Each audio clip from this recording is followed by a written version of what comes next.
Next topic है हमारा energy sources.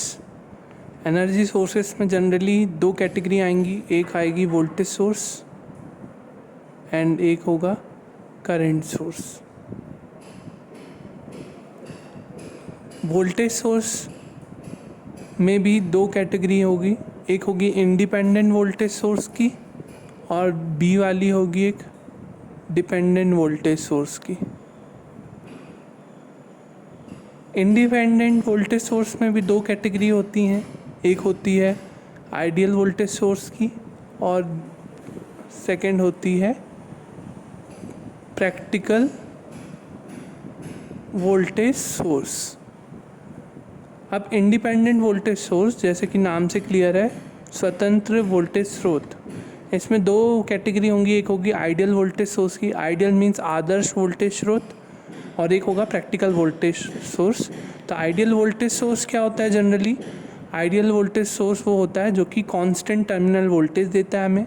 वह टर्मिनल वोल्टेज जो स्रोत द्वारा प्रवाहित धारा पर निर्भर नहीं करता। जैसे कि हम सर्किट से देख सकते हैं यहाँ पर, यह आपका क्या है, डीसी वोल्टेज सोर्स, और ये है आपका एसी वोल्टेज सोर्स जो कि टाइम डिपेंडेंट होता है और ये टाइम डिपेंडेंट नहीं होता, इसलिए हम इसको इस तरीके से रिप्रेजेंट करते हैं और इसको इस प्रकार से। तो ये टी लिखा हुआ है, मतलब टाइम डिपेंडेंट क्वांटिटी है। ये एसी सर्किट में इस प्रकार से होगा और डीसी सर्किट में इस प्रकार से होगा। तो इस स्थिति में जो हमें टर्मिनल वोल्टेज मिलता है यहाँ पे कांस्टेंट टर्मिनल वोल्टेज मिलता है। जो VT यहाँ पे होगा वो VS के बराबर ही होगा। जो धारा, जो VS द्वारा जो प्रवाहित धारा I है, ये जो VT है ये इस I पर निर्भर नहीं करता। वैसे ही इस केस में भी जो ये VT और ब्रैकेट में T जो लिखा हमने साइनसोइडल क्वांटिटी, ये इस साइनसोइडल क्वांटिटी IT पर निर्भर नहीं करेगा। मतलब आप ग्राफ में देख सकते हैं VT जो है वो कांस्टेंट रहेगा विथ रिस्पेक्ट टू करंट। ये जो वैल्यू है ये कांस्टेंट रहेगी हमेशा। करंट की वैल्यू कम ज़्यादा से इसको कोई फ़र्क नहीं पड़ता, ये कांस्टेंट ही रहेगा।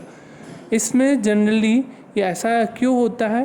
क्योंकि आदर्श वोल्टेज स्रोत जो होता है उसका जो आंतरिक प्रतिरोध होता है वो होता है ज़ीरो। तो ये ध्यान रखें आप, आइडियल वोल्टेज सोर्स का इंटरनल रेजिस्टेंस होता है ज़ीरो। इसी कारण से हमें कांस्टेंट टर्मिनल वोल्टेज प्राप्त होता है। नेक्स्ट है हमारा practical voltage source. Practical voltage source वह स्रोत होगा जो ऊर्जा को तो प्रदान करेगा नियत वोल्टेज पर, स्पेसिफाइड वोल्टेज पर वह जो स्रोत द्वारा प्रवाहित धारा जो होगी उस पर निर्भर करेगा। अगर उसका मान कम ज़्यादा होता है तो वह जो वोल्टेज होगा टर्मिनल वोल्टेज, इस स्थिति में उस पर निर्भर करता है, क्योंकि इसका आंतरिक प्रतिरोध जो होता है वो शून्य नहीं होता। इसकी वैल्यू भले ही कम हो सकती है पर ज़ीरो नहीं होती। इस कारण से ये धारा पर निर्भर करेगा। यहाँ पे जो टर्मिनल वोल्टेज है ये I पर निर्भर करेगा। वो कैसे हम देख सकते हैं इक्वेशन से। VS यहाँ पे हमने लिखा है, VS किसके बराबर होगा? आपके यहाँ पे VT plus IS IRS। VT को हम यहाँ से लिख सकते हैं, VT या V कुछ भी लिख सकते हैं हम यहाँ पे। VT बराबर से होगा VS माइनस IS RS। तो आप देख रहे हैं VT जो VS है ये आपका टोटल वोल्टेज है, कहाँ कहाँ ड्रॉप हुआ, ये इसके क्रॉस वोल्टेज ड्रॉप क्या लिखते हैं हम I/R के फॉर्म में, और ये आपका टर्मिनल वोल्टेज। तो VS इक्वल्स टू क्या होगा? VT प्लस इसमें जो वोल्टेज ड्रॉप होगा वो। तो VT का हम लिख सकते हैं VS माइनस IRS। तो आप देख रहे हैं यहाँ पे अगर I की वैल्यू ज़्यादा होगी, मतलब ये कौन सी क्वांटिटी है, नेगेटिव वाला पार्ट है ये, तो I की वैल्यू यहाँ पे अगर ज़्यादा होती है तो उससे VT का मान क्या होगा? I के ज़्यादा होने से VT क्या होगा? घटेगा। तो आप ग्राफ में भी देख सकते हैं VT की जो वैल्यू है वो घट रही है। I जैसे जैसे बढ़ रहा है VT क्या है? घट रहा है।